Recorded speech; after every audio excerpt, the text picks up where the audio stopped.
Myself Manish Bhardwaj, score with core में आपका स्वागत है। लास्ट 2 वीक बचे हैं आपके पास, 2 वीक भी क्या 12-13 दिन ही बचे हैं आपके पास। फिर उसके बाद तो पेपर ही है 28 अप्रैल को आपका। अभी क्या होना चाहिए या क्या स्ट्रेटेजी आपने फॉलो करनी है ताकि आपका सिलेक्शन हो जाए? एक तो आपने अभी रिवीजन करना है, जितना भी डाटा आपने पढ़ा है, जिस भी टीचर से आपने नोट्स पढ़े हैं या कोर्स खरीदा है या आपने खुद भी सेल्फ स्टडी करी है, तो अभी रिवीजन का टाइम है। आप उन सब चीजों को रिवाइज कर लें। आप रादर देन एक न्यू चीज में घुसते हो, उससे बेटर है कि आप रिवीजन कर लें इस टाइम पे। सबसे बेस्ट रहेगा भाई।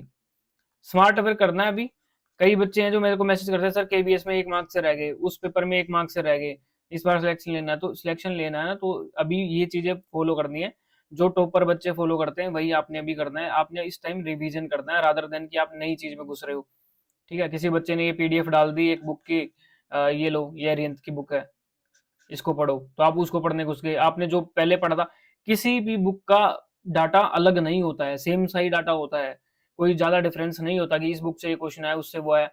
हर एक सोर्स जो है वो बेस्ट होता है। बस आपने वो बार बार रिवाइज करना है। इंपॉर्टेंट टॉपिक्स जो नोट्स हैं वो पढ़ लें, क्योंकि टाइम आपके पास कम है। इस टाइम पे आप जो टेस्ट है 150 मार्क्स का, जैसे कई बच्चे भी टेस्ट दे रहे हैं, फिर स्कोर मेरे को भी भेजते हैं स्क्रीनशॉट्स, लो सर 80 मार्क्स बन रहे इसमें, ये 90 बन रहे मेरे। भाई वो रेलिवेंट क्वेश्चंस नहीं है, उनमें स्कोर चेक करके कुछ फायदा नहीं है।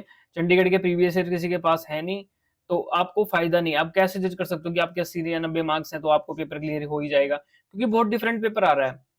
वो सारे इधर उधर के हैं, मतलब कुछ भी डाल दिया है उसमें, कोई लेवल ही नहीं पता कि 11th-12th का डाल दिया है, कहीं से कुछ भी डाल दिया है ना। तो वो चीजें हैं।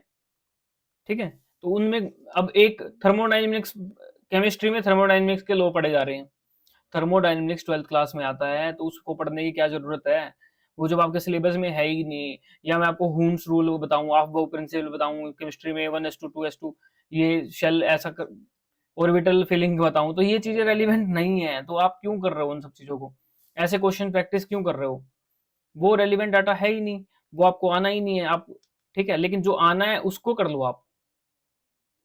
आईसीटी हिस्ट्री मैथमेटिक्स की मैंने वीडियोस यूट्यूब पे डाली हैं, उनको गो थ्रू कर लें। ज्यादा लंबी वीडियो नहीं है, चाहे 2x में करके देख लें। आईसीटी की 26 वीडियो हैं, एनटीटी में, पीजीटी में, जेबीटी स्पेशल में, टीजीटी स्पेशल में, यूं के यूं क्वेश्चंस इन 26 वीडियो से आए हैं। ठीक है, और फिर भी आप नहीं देख रहे तो फिर आप खुद देख लो कि आप कहाँ जा रहे हो। सेम हिस्ट्री की मैंने 3-4 वीडियो जितनी भी डाली है, इनमें से यू के यू क्वेश्चन पेपर के अंदर आए हैं। पॉलिटी की वीडियो से यूके यू क्वेश्चन आए हैं, प्लेलिस्ट में सारी वीडियोस हैं, आप सारे जाके उसको देखें। मैंने कोई भी टाइम वेस्ट नहीं करा, 10-15 मिनट की वीडियो होती है बस। ठीक है, और फिर भी अगर आपको लगता है कि वो स्लो है तो उनको फास्ट करके देख लो। सेम मैथ परसेंटेज की वीडियो है आपको, टाइम एंड वर्क के सारे क्वेश्चन, इंपॉर्टेंट क्वेश्चन छाट छाट के मैंने डाले हुए हैं यूट्यूब के ऊपर भी। कोर्स की बात नहीं कर रहा मैं, यूट्यूब फ्री वाले की बात कर रहा हूँ कि इतना ज्यादा फ्री डाटा आपको दिया हुआ है, स्टिल आपको उसकी कदर नहीं है, तो वो मैं कुछ नहीं कर सकता उस चीज में। तो उन सब चीजों को जाके आप देख ले, रिवाइज कर ले। और अभी कई बच्चे बोल रहे हैं कि सर हमें प्रैक्टिस करवा दो या यूट्यूब पे भी हमें पढ़ा दो। भाई पढ़ने पढ़ाने का टाइम जा चुका है, रिवीजन का टाइम है। अगर आप अभी भी ये बोल रहे हो ना कि मुझे ये चैप्टर करवा दो, परसेंटेज चैप्टर हमें करवा दो या कुछ करवा दो, इसका मतलब है कि आपकी तैयारी नहीं है, आपका सिलेक्शन वैसे भी नहीं होना है। ये रिवीजन का टाइम है, और अगर आपकी तैयारी नहीं भी है तो भी मैं ये बोलूंगा, एक 10-15 दिन में एक टारगेट सेट करें, जो जो चैप्टर्स हैं उनको सिर्फ रिवाइज करें। ठीक है, नया सीखने की कोशिश मत करो, उसके चक्कर में आप जो आता है वो भी भूल जाओगे। ठीक है, और एक इम्पोर्टेंट टॉपिक जो अभी आपको करने चाहिए, उनकी उसकी वीडियो मैं अलग से बना दूंगा। मैं मैथ के और साइंस के टॉपिक्स आपको बता दूंगा कि ये टॉपिक से ज्यादा क्वेश्चंस आ सकते हैं, तो उस तरीके के क्वेश्चन कर लेना। और एक एनटीटी का आपका पेपर इजी आ गया तो ये मत सोचो कि जेबीटी का पेपर भी इजी आ जाएगा या उसी लेवल का आएगा। थोड़ा बहुत लेवल का डिफरेंस तो आपको दिखेगा, बाकी 28 को पेपर है उसमें पता लग जाएगा। और रिस्क क्यों ले रहे हो आप? मान लो इजी नहीं आया, फिर क्या करोगे आप? ठीक है, तो रिस्क लेने की जरूरत नहीं है, अच्छे तरीके से अच्छा रिवीजन कर लें।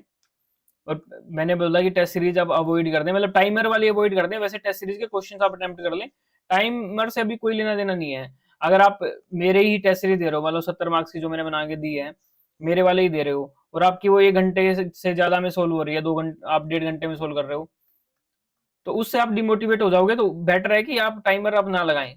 टाइमर का टाइम जा चुका है, वो आपको पहले खरीद लेनी चाहिए थी टेस्ट सीरीज ना।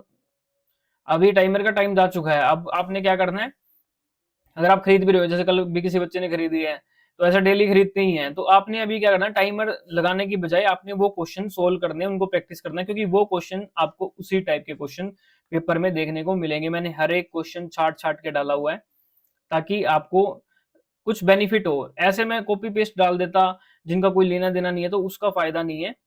वो हर एक क्वेश्चन आपको छाट छाट के डाला। अभी मेरे पास टेस्ट सीरीज आगे बढ़ाने के लिए क्वेश्चन भी नहीं है, क्योंकि मैंने सारे क्वेश्चन ऑलरेडी हर एक टाइप का कवर करके डाल दिए हैं।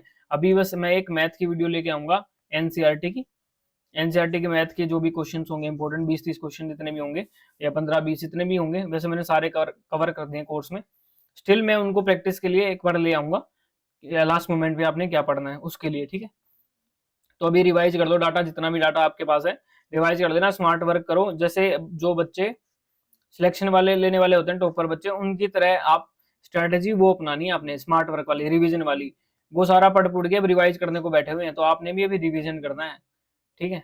रादर देन की अब अभी नए घुस रहे हो। अभी डिस्ट्रैक्शन आपको काफी दिखेगी, स्टिल अभी भी देख रहा हूं मैं भी सारे वो जो टेलीग्राम ग्रुप से मैं सारे फॉलो करता हूँ, जहाँ पे जो डिस्कशन होता है, कई बार तो मुझे खुद हंसी आती थी। आधा कंपटीशन तो उन्होंने खुद खत्म कर रखा है, फालतू का डिस्कशन हो रहा होता है। अभी ये कोई बुक भेज रहा है, ये लो इस कंप्यूटर की बुक लो। बुक सारी बेस्ट होती हैं, सारे टीचर बेस्ट होते हैं, सारी बुक बेस्ट होती हैं, कोई अलग नहीं होता, ठीक है। हर एक बुक में सेम ही डाटा दिया हुआ है। तो आपने एक बुक जो पढ़ी है, फिर आपने ये देख लिया ये बुक और है, फिर उसमें घुस गए, फिर किसी और में घुस गए, तो ये टाइम जा चुका है, रिवाइज करने का टाइम है। एक ही स्टैंडर्ड बुक से आप कर लो। तो जो ये डाटा आपको दे भी रहे हैं, फालतू का डिस्ट्रैक्ट करने का डाटा होता है। आधा कंपटीशन तो उन्होंने खत्म कर दिया है, ठीक है। जिसका सिलेक्शन होना है ना, उसकी तैयारी हो चुकी है ऑलरेडी, वो सिर्फ रिवाइज कर रहा होगा। तो अगर आप अभी भी ये सोच रहे हो कि हमें ये पढ़ाया जाए वो पढ़ाया जाए, तो इसका मतलब है कि आपकी तैयारी नहीं है, तो उसमें कोई भी हेल्प नहीं कर सकता। मैं क्या, कोई भी हेल्प नहीं कर सकता ना उसमें। अभी सिर्फ रिवीजन का टाइम है, नया पढ़ने का टाइम जा चुका है। तो जितना भी आपको डाटा दिया है उसको बार बार रिवाइज कर लेना। आपने वो तो एनटीटी के पेपर से भी देख लिया कि उससे बाहर आने नहीं वाला। तो बेटर मैं ये बोलूंगा, उसको अच्छे तरीके से रिवाइज कर लो। और एक अभी वीडियो में डाल दूंगा इंपॉर्टेंट चैप्टर्स की, जो अभी आपने पढ़ लेने चाहिए, कि ये चैप्टर तो आपने नहीं छोड़ने हैं, ठीक है।